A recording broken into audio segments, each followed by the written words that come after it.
This pond has been lying fallow for a long time, and I've been watching Ed on YouTube. How can I do what he does? And I decided to reach out. I think you're gonna do an amazing job. So we're gonna create a hydroponic system as well as an aquaponic system. There goes nothing. Hey, what's up everybody? Ed the Pond Professor here. I am just outside of Austin, Texas. I'm here with Adrian. His wife Jordan as well is here, and they have recently purchased a new property, and you've created an organization called Earth Speed, which is revitalization. Could you tell us a little bit about your big picture concepts and philosophies for this property? So Earth Speed is a lifestyle and the cadence of nature. We start to reconnect with the things that are vital, like community and home, family, and of course nature. And this property is a place of gathering where we're going to implement regenerative practices. We're going to revitalize the land, use permaculture to start to bring this ecosystem back into its most abundant and beautiful, so that when people come they can be a part of that. And this pond has been lying fallow for a long time, and I've been watching Ed on YouTube for a long time and being like, how can I do what he does? And I decided to reach out, and we connected, and I'm so happy that you agreed to come mentor me and actually do the work, because I think you're going to do an amazing job, and I think this deserves your kind of expertise. Well, it's an honor to be here, and as soon as I heard your mission and started following Earth Speed, it's just like, oh my gosh, this is a no-brainer. I mean, this is right up my alley. Water is the basis of life on our planet. In order to have any type of successful agricultural system, you need a healthy aquatic system. You do have natural springs on the property. The challenge is everything has been, like you said, fallow for who knows how long. Yeah. We have detritus and we have decomposing stuff on the bottom, so I want to work with you and try to reuse some of those nutrients and stuff that have been stored on the bottom of this, so let's just put it to work with us. If we can start doing that, I think we can create some incredible things here on the property. And just thinking bigger picture about what you're going to be doing here is just phenomenal. Bringing people education. I'm a big educational guy. Never stop learning. Our world is just unbelievable. People like you, your mission, Earth Speed, changing the way people are viewing our environment, I think is critical for the long-term success and health of planet Earth. Yeah, and most importantly, keep it natural. Not overemphasize our imprint on it, but really work with the natural landscape so that it looks beautiful, is accessible, but it remains natural. But I will take one issue with you. Yep. Water is the foundation of life, but so are tacos. Here in Texas, it's water and tacos. Nice. Taco Town! That's gonna be my shtick, and I'm sticking with it. So speaking of tacos, tilapia tacos. Yes. Specifically. So we're gonna create a hydroponic system as well as an aquaponic system where we can create a natural food source using everything found right here. It doesn't get more organic or local than that. It's like right here, this is the property, ground zero for all this incredible stuff. Amen. All right, man. Can't wait. We got a lot of work to do.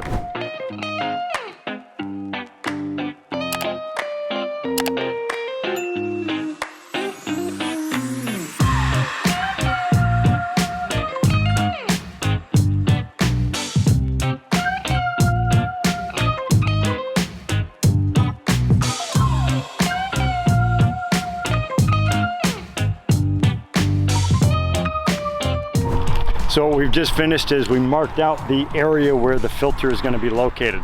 This is a 25 by 40 location. This is going to allow us the proper surface area that we're looking for from a filtration standpoint, as well as the necessary area for fish growth. This will overflow into another filter, which is going to be further downstream. We have to make sure that all of these elevations are lining up properly. Otherwise, we're not going to get the proper flow that we're looking for from this top section as it cascades its way down into the lower filter bed, and then that's going to overflow again into the existing ravine system, which is going to complete the circuit for us. So remember, what we're trying to do here is we're trying to have a pump system on one side as far away from the filter as possible. It's going to recirculate all the way to the top. It's going to cascade its way down, making its way all the way back, and it's going to complete one circuit. And we want to turn the volume of water over a specific number of times per day, and I will talk about that a little bit later once we get to that pumping component. Well, I'm trying to help out as much as possible without being in the way, and also keeping an eye out on what they're doing so I can learn. I realized that they needed these posts removed, so I took it upon myself to go ahead and do that. I've been wanting to do this for a while. These are old electric cattle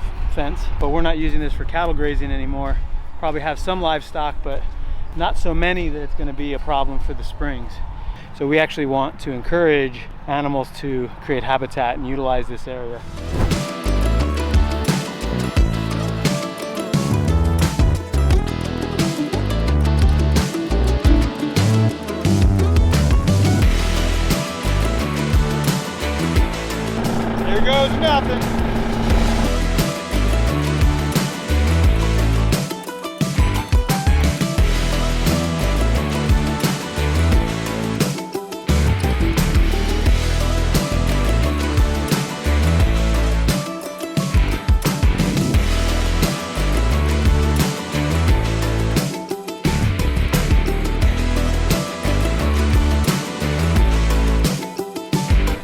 this out. We found a natural spring right here on Adrian's property. He told me he had several of them in and around the property, which always keeps his ponds full of water. This is an incredible resource that he has access to, because normally a lot of these little ephemeral streams and things like that dry up as the year progresses. We are here in early spring right now, so water is abundant, everything's actually very green, but this flows 365 days a year, and it's an incredible resource. What happens is we have higher areas in and around the space. We have precipitation that comes down. That precipitation starts to soak down into cracks, crevices, directly down through the soil structures and layers, and then it hits impermeable layers. So now you have this area and it creates a water table. That water table is going to start spreading itself out.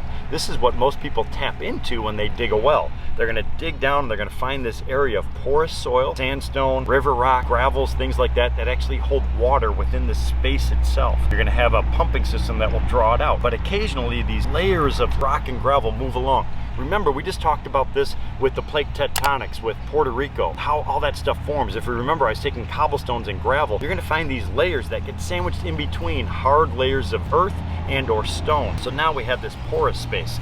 These porous areas all of a sudden will pop up along the bases of hillsides. When all the precipitation comes down, it fills up that space, and this is just literally leaking out. The groundwater is just leaking its way across the surface, and it's because look at the abundance of river rock here. So it's all these cobblestones and sand. So this layer of porous material all of a sudden has exposed itself to the elements, and now we have this natural spring that comes forth. These are critical for local wildlife. This is what actually feeds the local Colorado River.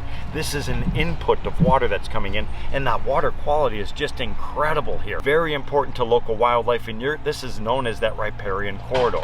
Animals are going to be accessing this water throughout the year, and when it gets hot here in summertime, it gets smoking hot. No rain at all, so animals rely on these little natural areas of groundwater for their survival. Our number one goal is not to destroy this. We want to accentuate it. We want to ensure that we're going to allow areas for water to permeate down into the soil. We want to ensure that we're not doing any major construction in this area, which could actually compress the soil structure itself, and it would limit the amount of water that flows through it. So we want to be very conscious of it. What I do want to do though is I want to come in and start removing some of these invasive species. So these are not from Texas. These little guys made themselves home here, and that's because they have consistent warm ground. The root systems themselves are going to stay safe because they have consistent warm groundwater in and around their base. So you can see the amount of growth, and it's just right here in this little corridor. I would like to remove some of these, but I want to be selective about it because they actually do have a little bit of a function. So it's a growing plant, it is photosynthetic, it's growing off of nutrients in the water. It's also acting as a sediment trap. So I want to try to remove some of them and just have small little pockets of it, but this will be an ongoing maintenance procedure for Adrian, his wife, and the team that's going to be taking care of this property for many years to come.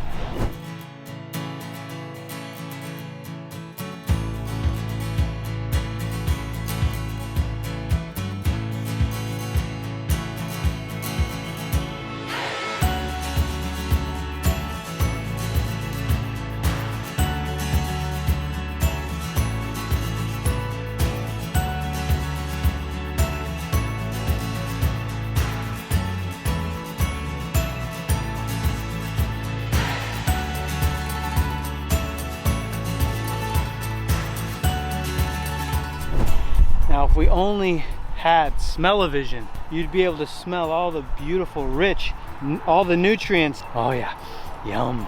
This is marsh. I'm definitely getting into my work here. I love this stuff. We're slopping around inside the mud. What we've done, a couple things. You can see they have this overflow spillway, which is actually really old. We uncovered this because we knew it connected down into this little creek system, but they actually had this little slough area where the water would actually drain itself down. Look at this, they filled parts of it with concrete because they wanted to back the water up. And this is all exploratory type things. We're searching around, we're trying to figure out from a hydrologic standpoint what's actually happening inside of here. We cleaned it up, we're lowering the water level, which is allowing us access inside of the pond. The other thing that I'm finding out here, we were poking around the outside edge. I was walking around in my construction boots, way up in that upper area, and it was pretty solid. It was like a gravelly, sandy mixture down in the bottom. Then I came over here and we're gonna try to pull out some of the trees. What I found is something completely different. So now it just disappears into this muck. And look at all those bubbles coming up. So you see all that stuff? This is just an anaerobic slop. Oh, all that stuff gets trapped inside of all of that heavy organic sludge. So as it's decomposing, it's still releasing. So it's a biological process, actually breaking down slowly. So that is the byproduct of that. Oh gosh, I can't lift it out.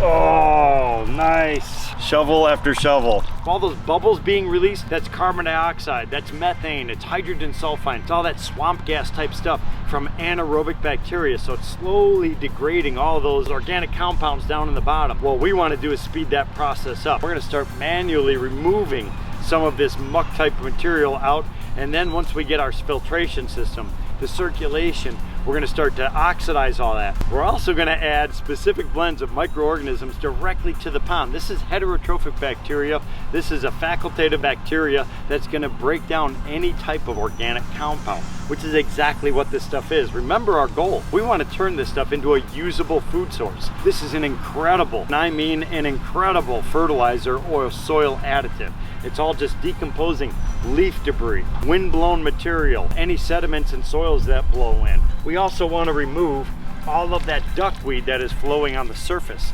That is actually a tiny little plant. It does a very good job from a filtration standpoint. The only problem with it is it suffocates everything off.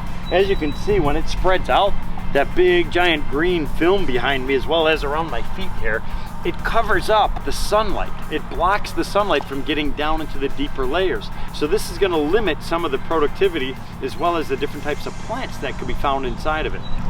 And that is the mush, the anaerobic sludges that are deposited down in the bottom. And we want to try to remove as much of that material as possible.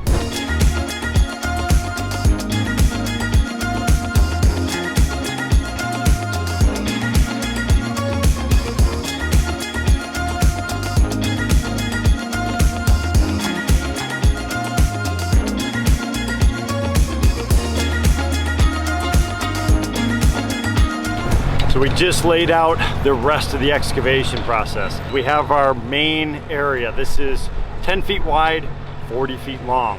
What we have in the middle, we have our snorkel vault. Then we have 3 centipedes on either side. We're gonna recess them down deep into the soil so the top will be level with the ground I'm actually standing on. This entire space will then be covered with the large AquaBlox. Now typically when I'm doing a wetland filter, we're gonna use the smaller AquaBlox because all we're looking for is a sedimentation chamber as well as water distribution network.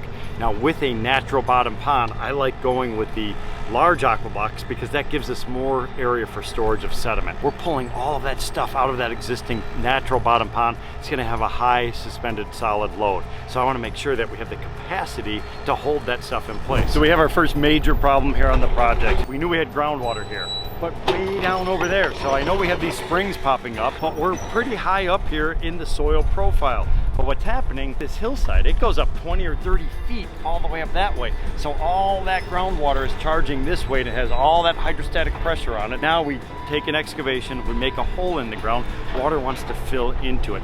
There's 2 issues with that. One, obviously, is the groundwater itself. We cannot put our rubber membranes in place. They're gonna bubble up and it's gonna cause problems until we can get weight on top of it. So we have 2 options. One, we could pump the water out continuously until we can get everything in, but then it's still gonna wanna bubble up. We're gonna have to get rocks on it very, very quickly, which is doable, but still a pain. The other thing that's actually happening here is because that water is liquid, it's flowing in between the bigger rocks and then there's sand in between. So as that water's flowing, the sand is becoming soluble. It is flowing out and now all of a sudden these cobblestones are not locked together anymore, so we're having cave-ins. So the side of that excavation just keeps crumbling in. It's gonna get wider and wider and wider, which is gonna continue to cause us a headache. We're gonna have to suck it up.